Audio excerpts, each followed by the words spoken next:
right there. Perfect.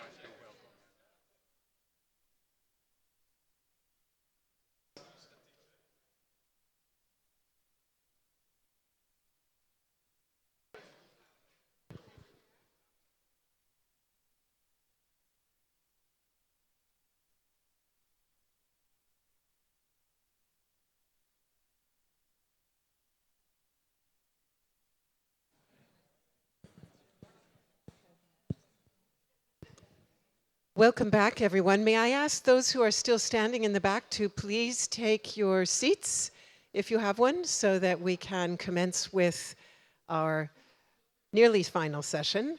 And while I'm waiting for you to take your seats, I will just say a very, very warm welcome to Minister Habers.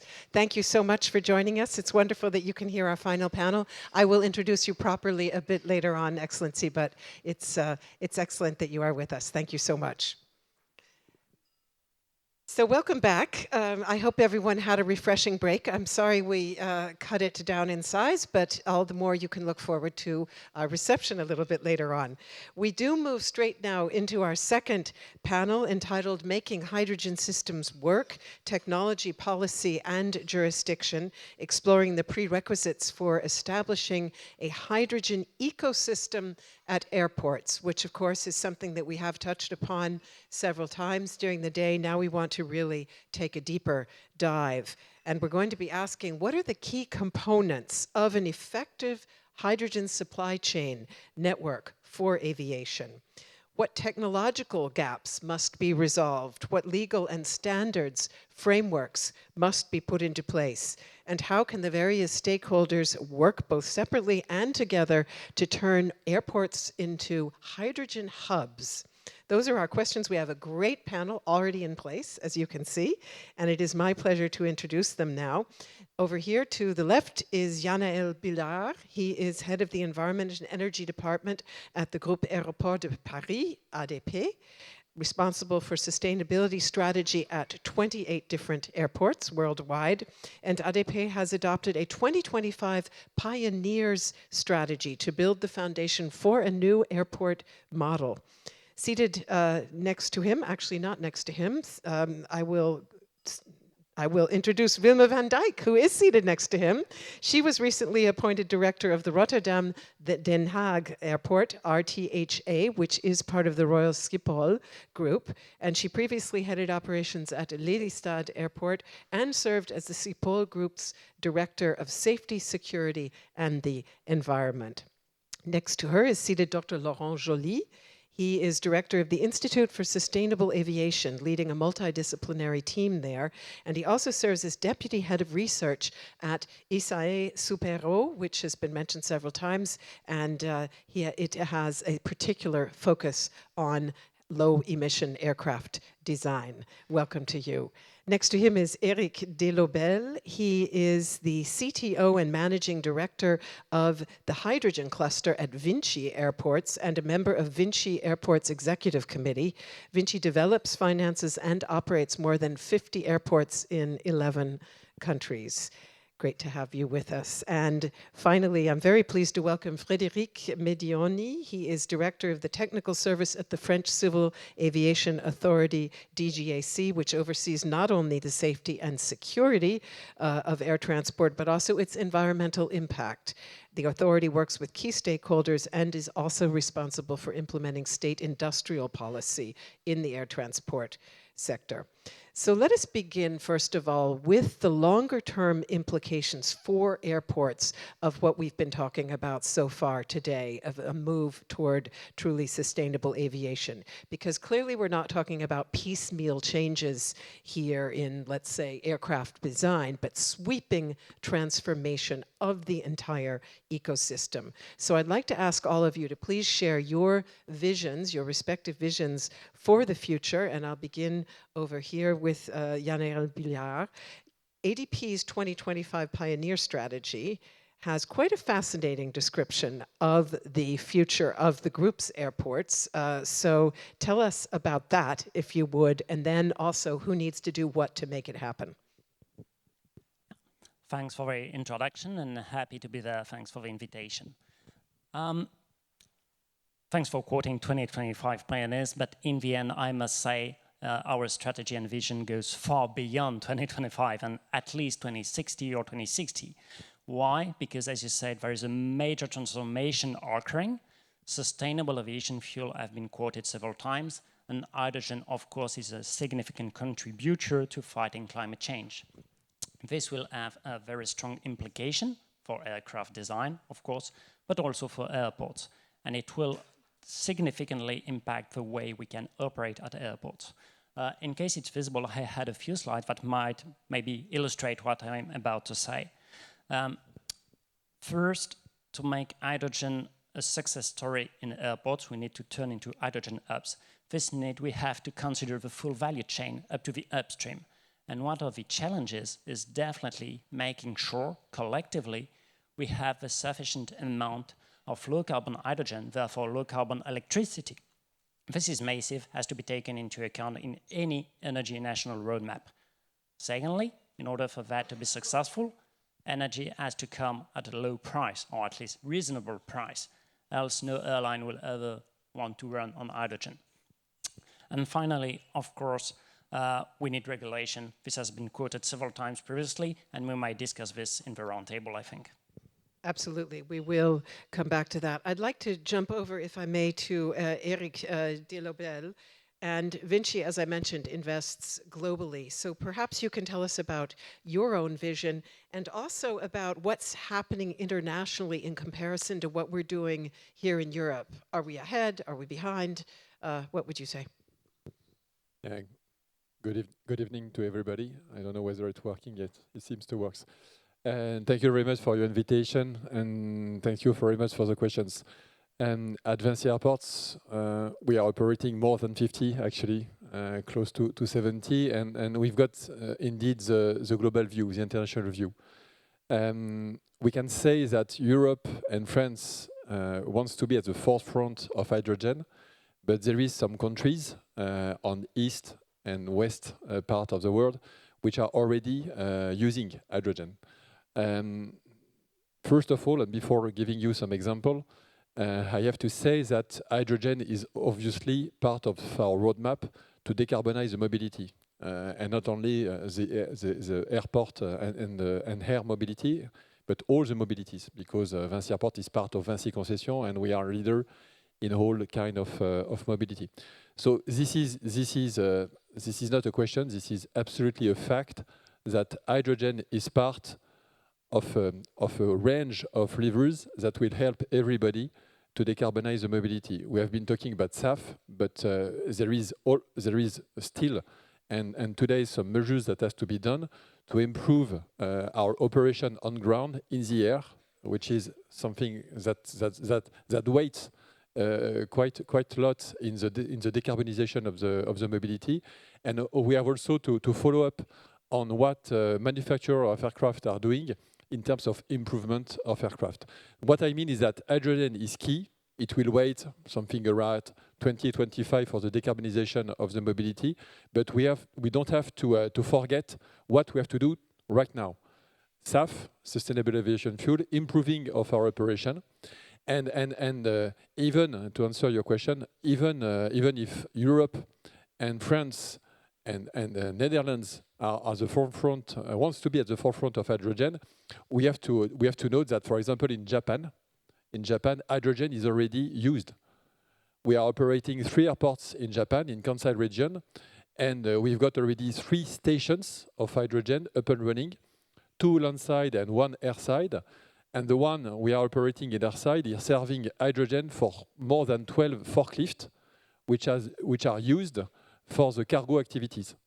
So this is a great example to show to everybody that hydrogen is possible, is really possible. It is also something we are pushing together with ADP in Chile. Chile is a great country when talking about hydrogen.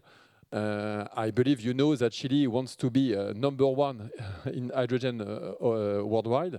It wants to be the cheapest producer of hydrogen to bring hydrogen at something around €1 per kilogram. So we are cooperating with ADP, cooperating, yes, with ADP, the airport of Santiago. And here again, we are pushing very strong the usage of hydrogen in order to make it happen. Thank you very much. Let me go to Wilma van Dijk. And Rotterdam, The Hague Airport is leading the way within the Schiphol group. So perhaps you can tell us why that is, and what is your vision for your own airport and also your own airport within the larger ecosystem? Well, thank you for the opportunity, and hello everyone. I learn now that I have to go flying to Japan to learn how it is with the hydrogen energy there. You're more than welcome. Great, that's one in the pocket. We all have the same vision. We need to do it without saying. And SAF, yes, we need SAF. Yes, we need electric. And yes, we need hydrogen.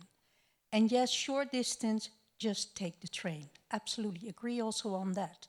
But looking at the hydrogen, I think my role as CEO of a small airport, but an airport with an exposure within a region with the biggest harbor of Europe, with a lot of knowledge institutions, a lot of innovative entities.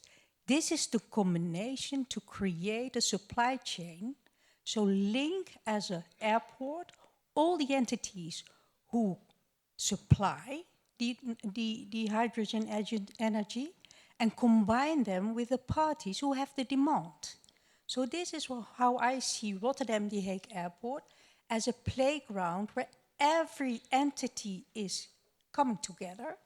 And what we need to do is having concrete projects together with the NLR, together with TU Delft, together also with all these students, the young ones. Aero Delft is also participating.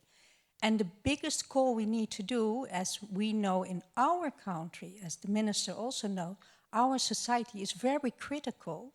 Do you achieve 2050? Do you achieve 2035? Show us. So that is what we need to do. And what I'm doing in my airport together within this co-creation, I'm focusing on pilots. I'm focusing on results. Small steps, small ways of giving evidence, showing evidence, and especially also sharing evidence. And I hope everyone sticks to that, think out of the box, and then we go way forward. Thank you very much.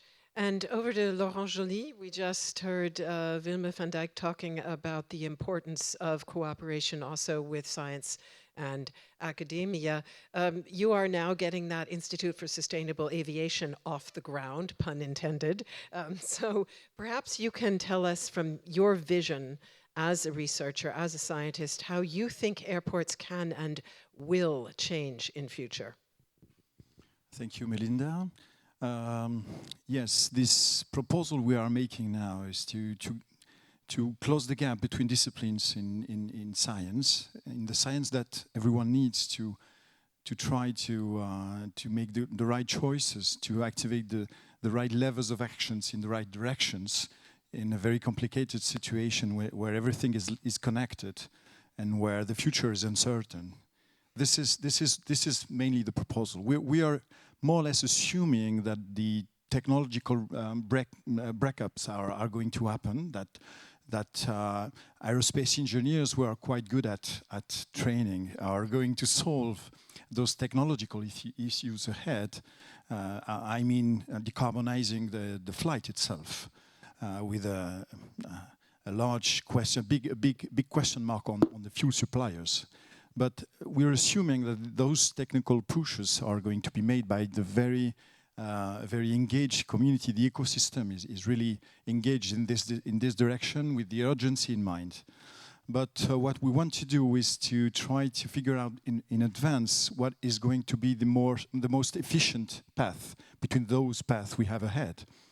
the technical, the techno-push approaches, the new technologies are opening the space of sustainable trajectories. But between those trajectories, what are the most, what are those that are cost efficient? What are those that are environmental impact efficient? These are big questions, I think, that the scientists want to participate to, and this is the main raison d'être of the institute I'm founding and launching. Frédéric Medioni, would you speak, please, to the state's role in helping shape this future? And when I think about that, I think about the state in a couple of different capacities. The industrial policy side, with all the risks there are of locking in technologies to the exclusion of other options at times. Secondly, unlocking massive investment streams, what the state can do there. And then, of course, the piece that was mentioned in the last panel, namely the policy and regulatory framework that will be needed. So perhaps in a short amount of time, you can touch on what you consider to be the most important aspects. Well, I don't know, it works, yes. Yeah, large question.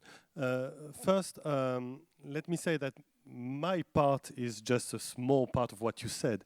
The service I am lucky to be the head of is the technical service for civil aviation, and our role is to bring our expertise, technical expertise, mostly in the field of airport, to the people in the French state, in DGAC, who make regulation and who make oversight. So we are preparing mostly the regulatory framework for all of these hydrogen things. And what we are trying to do is to keep in touch with the industry, with the airport. We are together in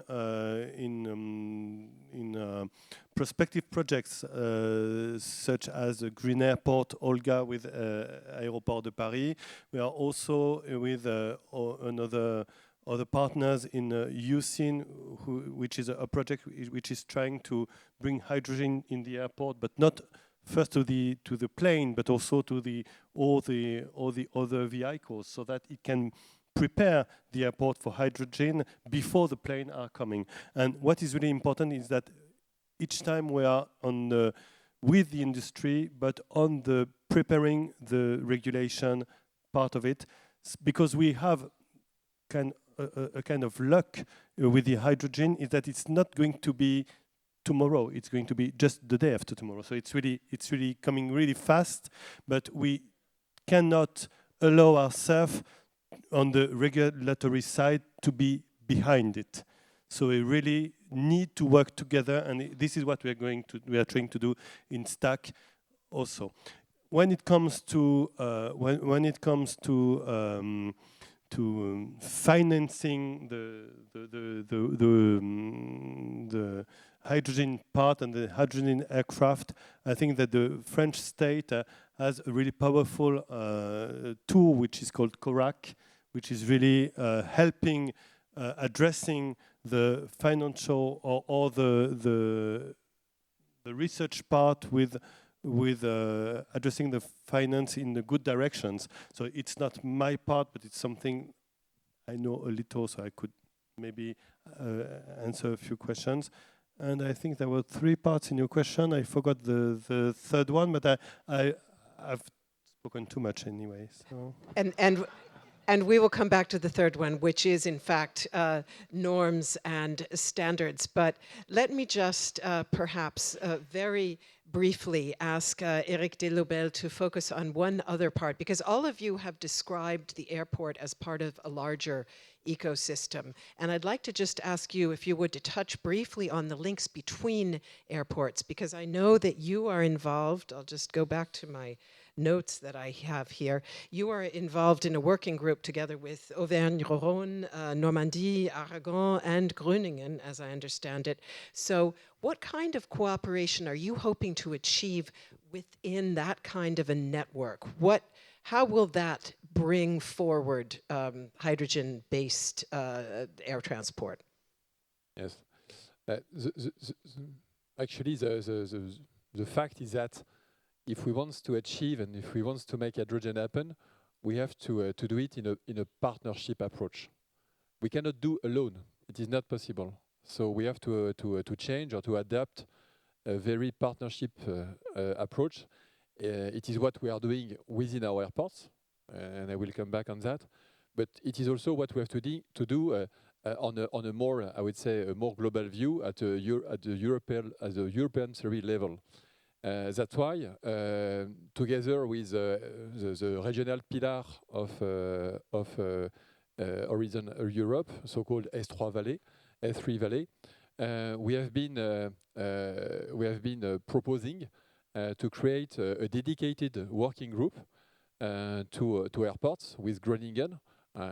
Yes, Groningen is here, and we proposed to that pillar, to that regional pillar, official regional pillar, to create a working group in order to share and to foster hydrogen to the regional airports. Because at the end of the day, it would be great at VINCI Airport to get 1, 2, 3, 10 airports with hydrogen. But what we want, what we aim, it is to having all over Europe other airports that is going to use hydrogen, because otherwise we will not be able to make it. So that's why we have to cooperate within our own companies with some manufacturers, but we have to cooperate among airports, even if it is not airport belonging to our company. And this is really the sense, as the ground of our approach with Groningen. It is to stimulate and to share that views with other airports. We'll be very pleased to welcome Rotterdam and other airports in order to create at the end of the day a real and sound network of hydrogen airport within Europe. So really, the vision that all of you have described clearly requires joined-up action. Collaboration is the theme of this conference, both in general and today in regard to sustainable aviation. Let me now ask you what needs to be done to clarify the roles and responsibilities of the different stakeholders who will be involved and who can and should drive the development and implementation of the standards and legal norms that help to clarify those responsibilities. So I'll just, again, go straight down the panel, starting out with Yannaël Billard. Collaboration is key, definitely. We all mentioned this, but it's for real. In case I have the slide, that would be perfect. But anyway, I will Damien, yeah, thanks. Okay. Great, thank you. Regarding, I put emphasis on collaboration. We had some work collectively with our colleagues from Airbus and Air Liquide for more than 1.5 years. I wanted to provide some figures, and I think that's a good illustration regarding your question. Pay attention to these figures. If we want to have hydrogen up, which we do, we need first massive amount of energy upstream, as I said previously. If you translate it to, okay, I'm French, we are used to translating it to nuclear power. So these figures, that's roughly 3 nuclear power plants required to produce the hydrogen that we will need for short range and medium range flight, leaving Paris airport, so either Charles de Gaulle and Orly, in the, say, 2050s, 2060s to have peak consumption. So that's really massive. This was one message. I will go quickly on the next line, maybe, to say, of course, to have such an amount of hydrogen, you need to produce and transport, liquefy, store, and distribute this hydrogen. You have several options. My recommendation to all airports and to full value chain will be to start such investigation really quickly, as we estimate designing hydrogen fuel farm at airports will take at least 10 years. Regulation, you mentioned, Frederic, will take certainly at least 10 years. And when does Airbus announce first commercial aircraft? In almost 10 years. It's really time to start. So there are several options, technological options to produce, transport, store, liquefy hydrogen. That's really important. And lastly, a nice picture, nice, I hope, for you, which is a true schematic we made. We made the pre-feasibility study of an hydrogen fuel farm in Charles de Gaulle and Orly. So this one is Charles de Gaulle. Just to say, this is 20 to 30 hectares. So on top of all of what I already said, you need some footprint. 20 to 30 hectares, you don't find this every day in an airport. I presume everyone who is working on master planning in an airport will understand what I say. Okay. And this is an industrial facility. And for that as well, you need regulation. So definitely you need regulation for the aircraft itself, operations, safety, on the full value chain.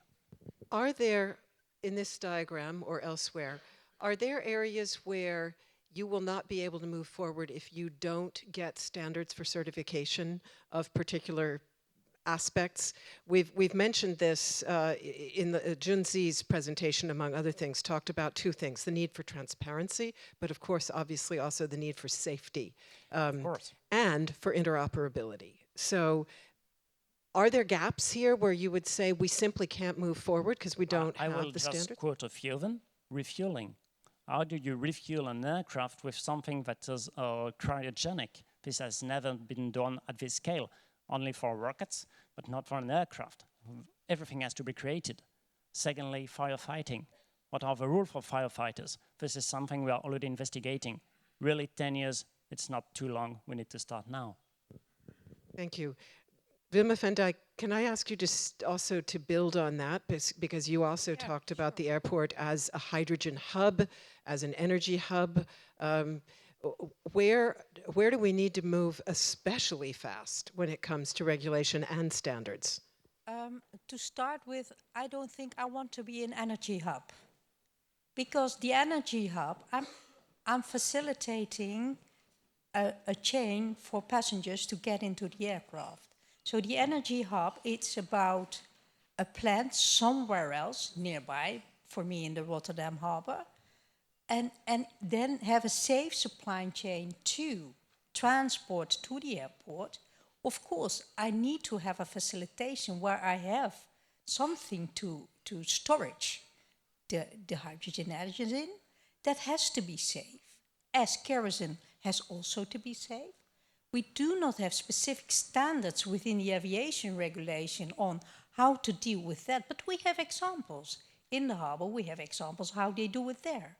So let's see in our pilots, make it explicit, make also rules explicit, and make it clear, could work the current standards, and go together with the government in these specific situations. Where do I need a permit? Can I make out of the box the copy of what is currently in place? So this is the approach I want to take. And if we do that all and we share our information, my main goal would then be harmonization. Because otherwise, we as ecosystem at the airport, between airports, between Europe, especially when it comes to small distance, not the very long hauls, we need also the harmonization on that. So trial by doing it. Which, for me, Laurent Joly, also means the question of what level do the standards need to be driven at? Are we talking here about bilateral level, European level, international level?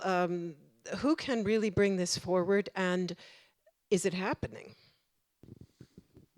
Well, I think that when it comes to standards, we have an international organization that works, and we have the European equivalent with the EASA, and this is there. This is where those matters are dealt with, and yes, it's a very difficult issue. And when you think of the difficulty we have with space launchers using liquid hydrogen. And this is a long history of flights.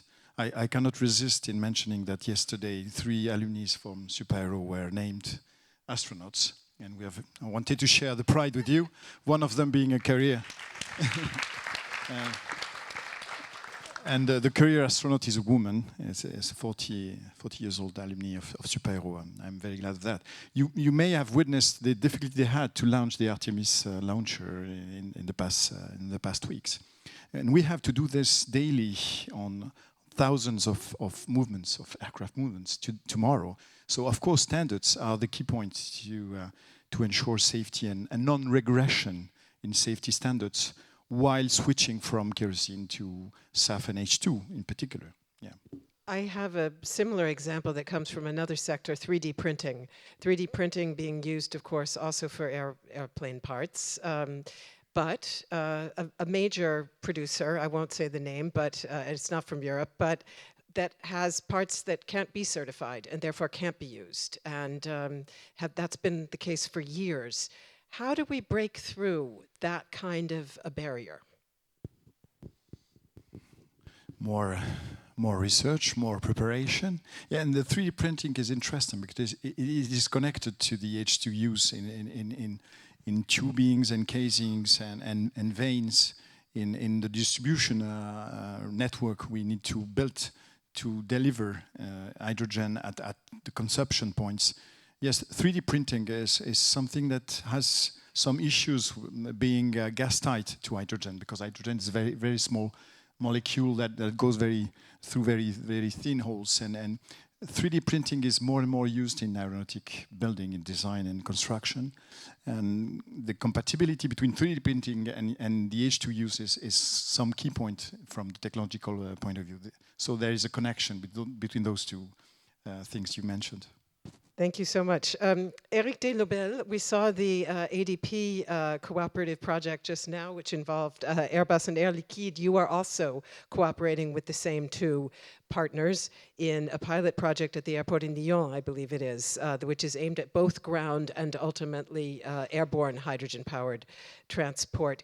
In that context, but also elsewhere, where do you see an especially great need for clarification of roles and responsibilities of different stakeholders? But we need absolutely those kind of partnership and collaboration, but we have to make sure that everybody is going to play its own role. Because otherwise we're going to lose our time. What we are doing at Lyon Airport, it is very pragmatical.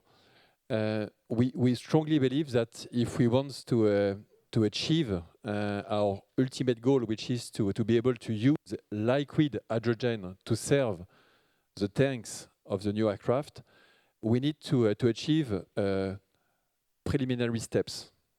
And the first one, it is to start using gaseous hydrogen at the airport. We have to be here very pragmatic. We have to do some very concrete and evidence. That's why, together with Airbus and with Air Liquide at Lyon Airport, we are starting by setting up a station that will gonna deliver some gaseous hydrogen for heavy mobility. Part of it will be for aircraft, meaning for what we call ground service equipments, and for the shuttles that are bringing passengers from the terminal to remote stands. But most of it will be used for other activities that belongs to an airport. I'm talking about logistics, I'm talking about transport, I'm talking about the bus and the shuttles which are bringing passengers from outside to the airport. We need to address firstly that demands in order at least to familiarize ourselves with hydrogen at the airport, because otherwise hydrogen could be seen as a real game changer at the airport. We all know that airport is very much regulated. Security and safety are the first priority. Bringing that new molecules at the airport is something that has to be seen very prudently. That's why we have to make some steps. First steps, gaseous, in order to prepare what is, of course, the objective of an airport, which is to make some aircraft flying to serve our clients, which are companies, airlines. But to make sure that we're gonna achieve it, we have to make that intermediate step, which is gaseous. And we have to work with all the people, of course, electrolyzers manufacturers, regulators like STAC and DGAC and other regulators, with some professional of gaseous production, Air Liquide, for example. So we have to coordinate, and being a concessionaire, an airport concessionaire that is giving her such kind of a role of conductor. We believe that we are the right person to coordinate and to stimulate among the ecosystem of the airport, hydrogen, gaseous, and then liquid. Thank you very much. We were reminded, Frédéric Medioni, a moment ago by Eric Deslobel, that other parts of the world are moving faster perhaps than we here in Europe. And, you know, whether it's this sector that we're talking about here today, or whether it's in the permitting of additional renewable energy, windmills, solar and so on, Europe is not necessarily known for speed. So in that trade-off between trying to accelerate the development of standards and ensuring safety, how, if at all, can we move faster? I don't know if Europe is known for speed or not, but I think that Europe is known for having been able to bring industry and state together for the aviation industry. This is something we showed by the past, we know how to do. And this is the key, I think. The question is not that we go faster than the other. The question is that everyone in the industry and in the state is ready at the same time. And if you come back to the airport, but it would be, when it comes to hydrogen, the same thing for air navigation, for a lot of things. We have regulation everywhere, for example, and this regulation is built on the current operation. And what is really important for us, and then I'm talking from the state point of view, from the regulatory point of view, what is really important for us is that we go at the same pace and together with the others. And if I come back to one of your questions before, you asked, are the role and responsibilities of everyone well defined, and do they have to be better defined? I would say maybe not. They are well defined, I think. What is really important is that at each step of this path, and I really agree with you that we need to go step by step, what we really need to be able to do is that at each step we all work together. The industry, the aircraft manufacturer, the airports, and the regulators. And I think, once again, I don't know if Europe is faster than the others, but we are really good working together in aviation, I think, the state and the industry. So we have our chance. So the glass is more than half full. Yes. Let me turn to the audience. We are, again, rather short on time, but I think we can take perhaps one or two very quick questions. Who has a question for our panel? Here in the middle. Can you raise your hand so she sees where you are? Thank you. And do tell us who you are. Yeah, sorry. Daan van Dijk, Rotterdam Dijk Airport as well. I have a question for Frédéric. As mentioned that current policy is not in place about hydrogen on airports, how do you as a aviation authority in France stimulate the upcoming years for the usage of hydrogen and pilot projects that can lead to learnings for the industry? How do you facilitate that as a state? Well, as I said, I think that the French state has put a lot of money, let's say it like that, in innovation. And we have, as far as aviation is concerned, we have a really efficient tool of guiding the innovation through really relevant financement, which is correct. So I think that's really on the way of stimulating innovation. We have good tools in place, but then we really need to work so that we stimulate and we don't hinder with regulation and things. So maybe this is also the opportunity to facilitate the regulatory part. We can bring the money. We sometimes have a regulatory part which is a little behind the rest of it. And what we are trying to do with hydrogen, because we have the luck that we see it come 10 years before, which is short for regulation, but it can be done. So by working together, we can fasten also the regulatory part. Sorry. Thank you very much. Very briefly, if you would. Very briefly, just to quote a French example, just last week, GGAC updated its philosophy on solar photovoltaic, and now for French airports, it will become definitely much more easier to have solar power plants in our airport. So that's really a great update, which makes me quite comfortable saying, yes, it will be the same for hydrogen. We started that work led by ADP and Airbus on regulation, with Vinci is there as well, with the aim to present to EASA and then to ICAO. So yes, that will work on hydrogen as well, just like we did recently on solar. Yes, I just want to introduce you to Romain Beffry there, who wrote the new photovoltaic. So thank you, Romain.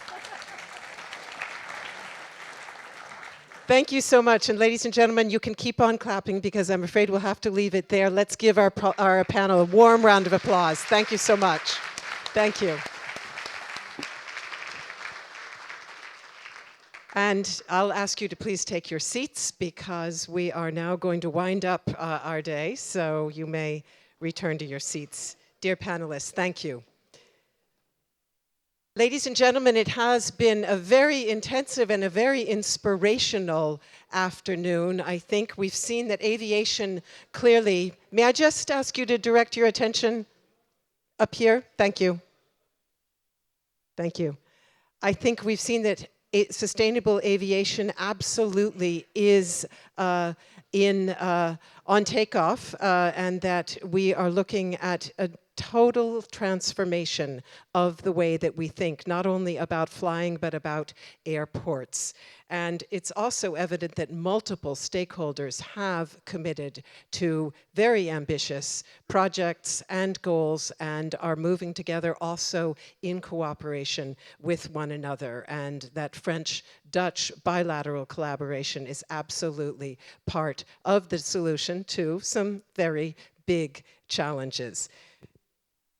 We now close the day with reflections on where we go from here, from our hosts, and also with reflections on what the two countries are doing to build on the initiatives that we have heard about in the course of our discussions. It is my great pleasure to hand over the floor to the Dutch Minister of Infrastructure and Water Management, Mr. Mark Habers. Excellency, you have the floor. Welcome.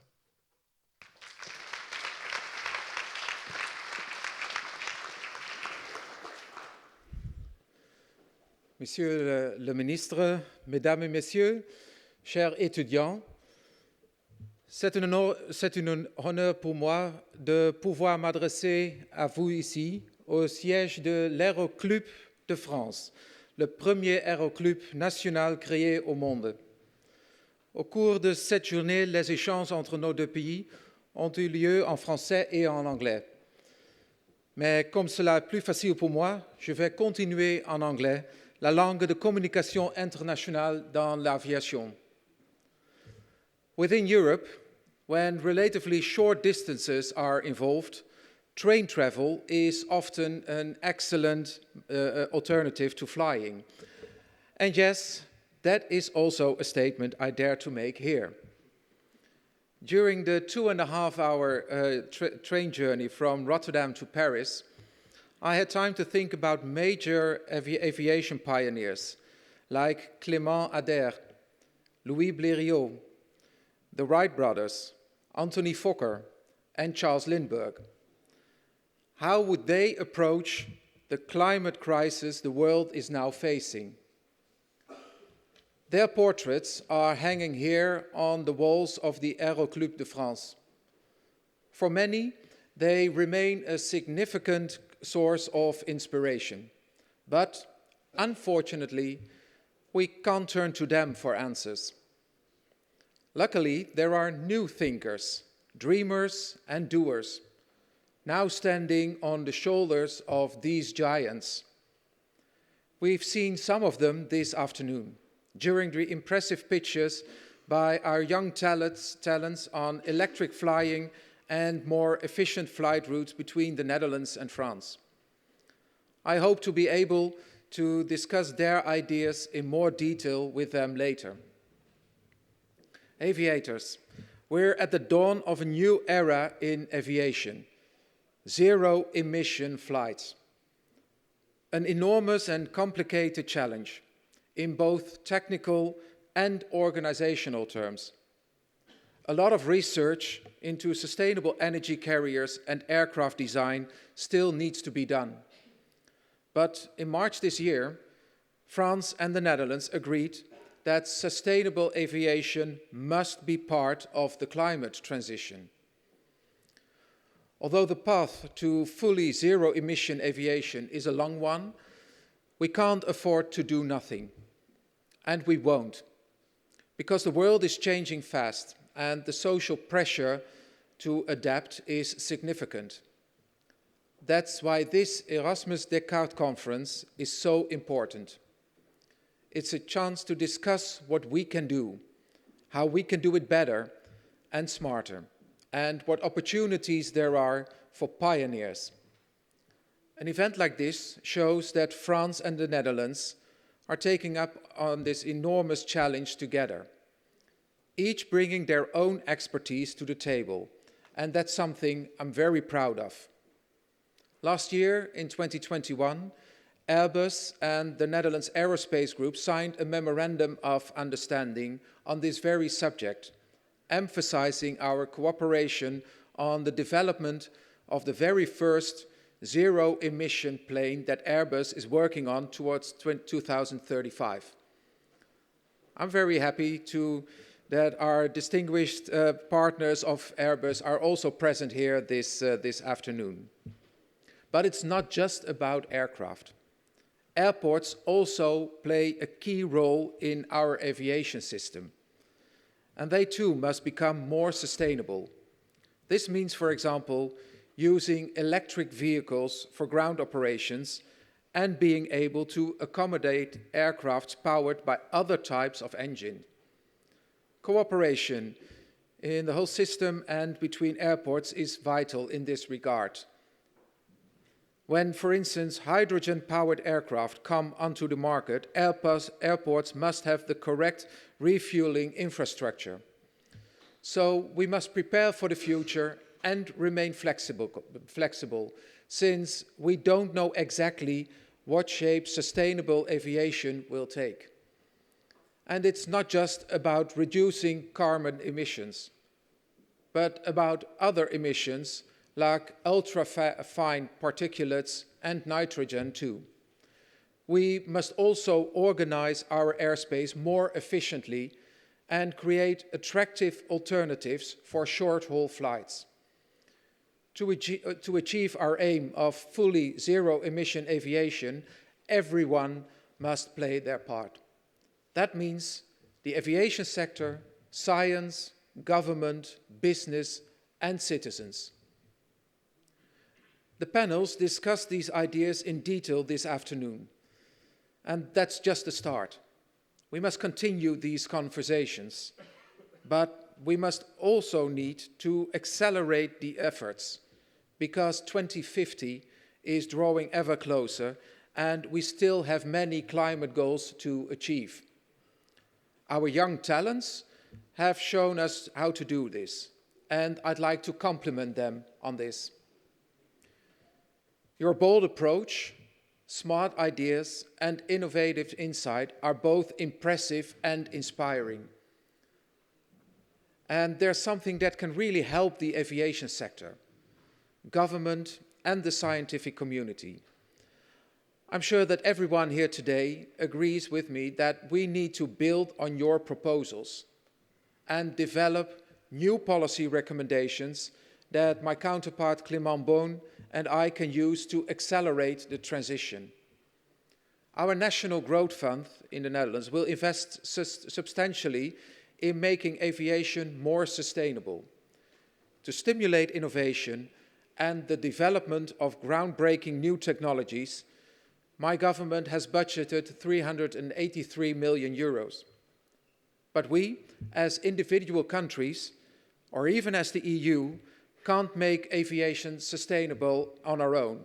Aviation is a truly international sector, and we need the International Civil Aviation Organization on board as well. We're stronger when we work together. Ladies and gentlemen, France and the Netherlands have a solid relationship, and there are many ties that bind us.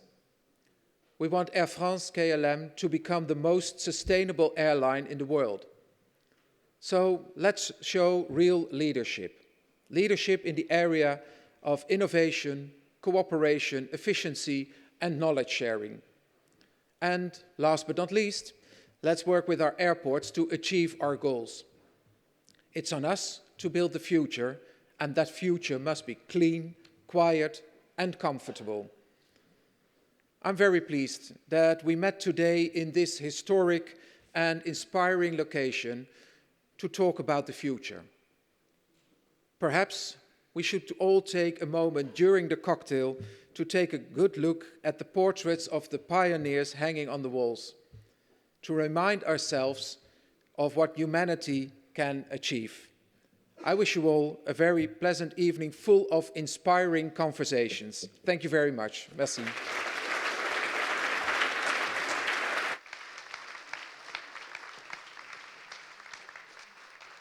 Excellency, Minister Habers, thank you very much for your remarks. And it is now my honor to invite to the stage France's Minister Delegate for Transport, Excellence Clément Beaune. Vous avez la parole.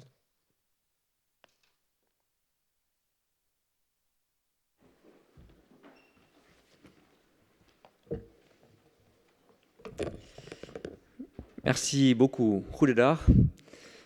Je crois que ce sera ma seule capacité à parler néerlandais ce soir. Pour une compréhension mutuelle, je pense que c'est mieux que je change de langue désormais. Monsieur le ministre, cher Marc, messieurs les ambassadeurs, mesdames et messieurs, je suis très heureux d'être dans ce lieu, en effet chargé d'histoire, tourné depuis toujours vers l'avenir, avec vous ce soir, parce qu'au fond, quand nous parlons d'aviation durable, quand nous parlons donc à la fois d'écologie et d'avion, il est assez logique que nos deux pays se tournent l'un vers l'autre.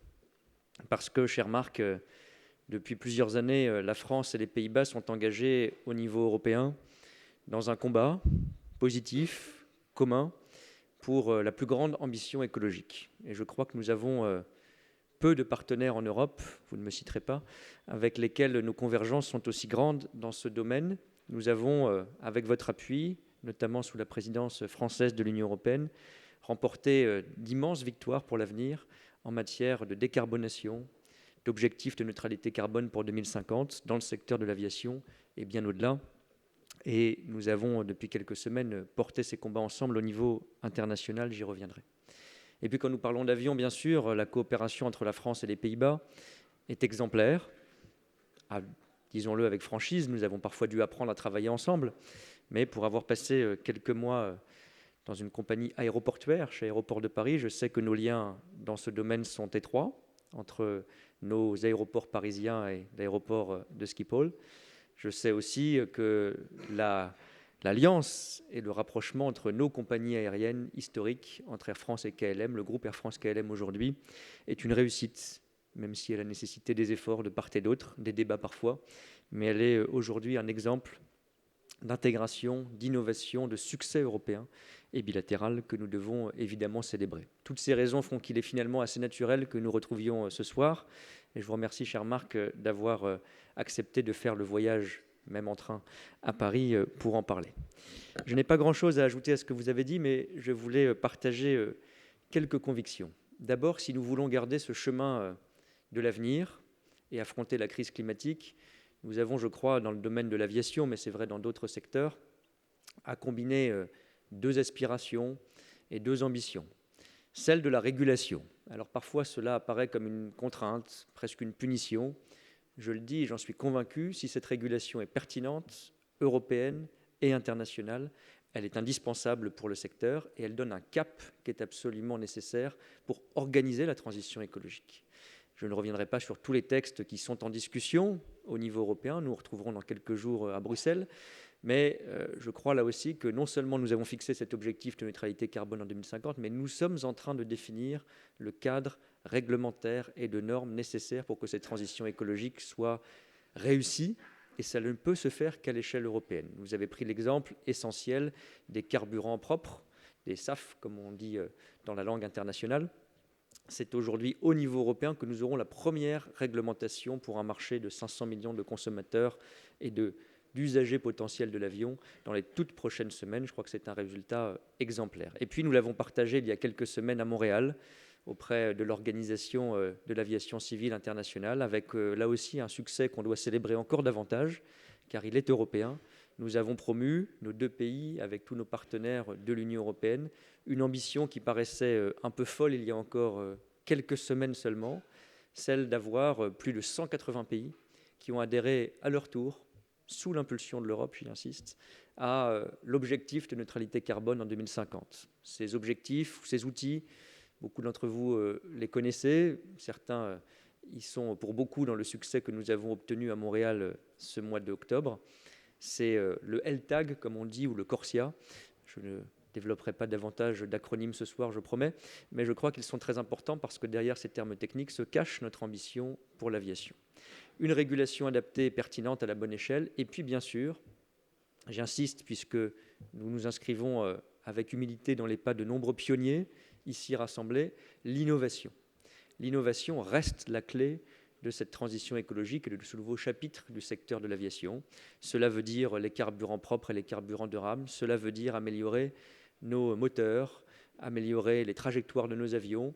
Et tous les acteurs de la chaîne du secteur aérien sont concernés. Et là aussi, je le dis, nos deux pays, avec les grandes entreprises que j'ai citées, mais toute l'Europe a les atouts en main pour réussir de manière sans doute exemplaire et pionnière cette transition par l'innovation et par l'investissement. Nous avons un grand avionneur, en ayant visité un site d'Airbus en Amérique du Nord, nous savons qu'il est une réussite internationale aussi.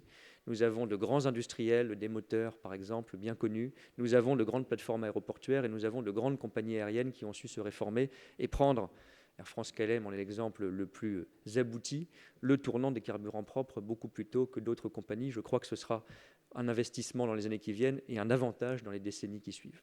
Et donc nous avons en Europe, en France et aux Pays-Bas en particulier, tous les acteurs privés et publics pour réussir cette innovation et cet investissement et pour faire en sorte que cette décarbonation à l'horizon de 2050 ne soit ni de la communication, ni de la science-fiction, ni une punition, mais une réalité et un vrai succès.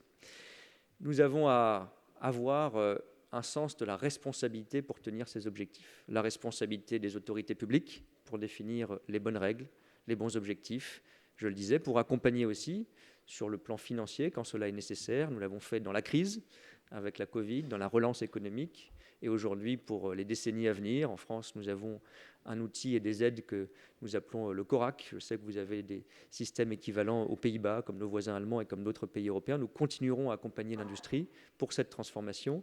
La responsabilité des industriels et des grands acteurs privés, je le disais, qui ont pris des initiatives, qui ont pris des risques pour prendre le chemin de la transition écologique, beaucoup plus et beaucoup plus tôt qu'on ne le dit. Et je veux leur rendre hommage, beaucoup sont représentés ici. Les générations suivantes qui, dans le secteur aérien et aéronautique, vont prendre aussi ce relais avec sans doute encore plus d'exigence de cette transition écologique que ceux et celles qui vous ont précédés. Et puis la responsabilité de chacune et de chacun d'entre nous. Car je crois que ça n'est pas un gros mot. La sobriété, la responsabilité dans notre usage de l'aviation, ça n'est pas l'ennemi de l'avion, ça n'est pas l'ennemi du secteur, c'est la condition de son succès durable dans les années qui viennent. J'en suis absolument convaincu et nous devons, je crois, le marteler et le redire. La régulation, l'innovation, la responsabilité se combinent pour faire le succès de ce nouveau chapitre de l'histoire aérienne. Et puis, il faut garder la part de rêve, car, vous l'avez dit, c'est ce qui a fait qu'à l'époque où c'était encore plus fou, certains grands noms de Adair à Blériot ou Lindbergh ont cru à l'avion, ont pris des risques, l'ont parfois payé de leur propre existence, parce qu'ils ont pensé que c'était une façon de relier les femmes et les hommes, les cultures et les pays qui étaient innovantes, exemplaires et un peu dingues. Mais aujourd'hui, le défi que nous avons à relever est peut-être tout aussi difficile. Nous en avons tous les atouts là encore. Beaucoup de ces pionniers seront européens. Certains viendront de nos pays et vous les représentez ce soir. Donc je crois que nous pouvons le dire avec fierté. Nous réussirons ce nouveau chapitre. Nous le ferons avec nos outils d'Européens. Ils sont parfois vus comme un peu ennuyeux, un peu techniques, un peu compliqués. Mais je crois que nos deux pays sont engagés dans ce chemin depuis 7 décennies aujourd'hui et que cela nous a plutôt réussi. Alors nous le ferons encore avec vous. Et je voulais rendre hommage à l'action que mène notre pays partenaire, les Pays-Bas, à votre présence, cher Marc, ce soir, et aux générations qui viennent pour porter ce défi ensemble. Merci beaucoup.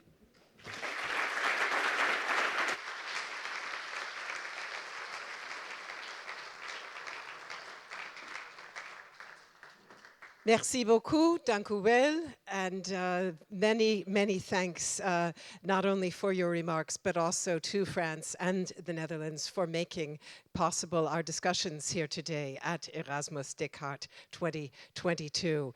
I'd also like to express my gratitude to all of our speakers for sharing your very valuable insights and for doing so under a lot of time pressure from me. So many, many thanks to all of you. Also to our organizational team, to our technicians, to everybody who's been working behind the scenes here today to make this a very wonderful and very informative and lively event.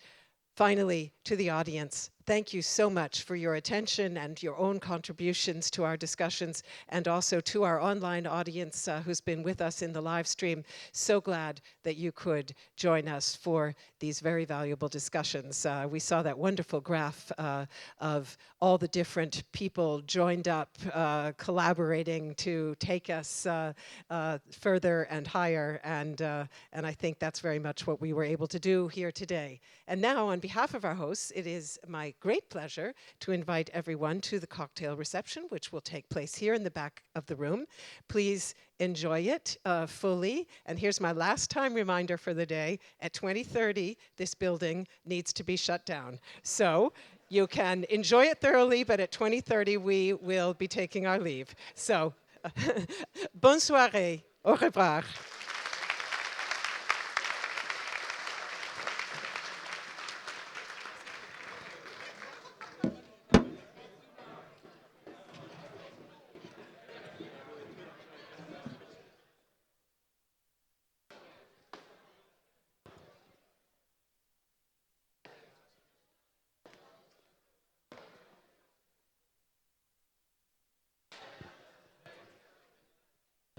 Thank you very much. With all the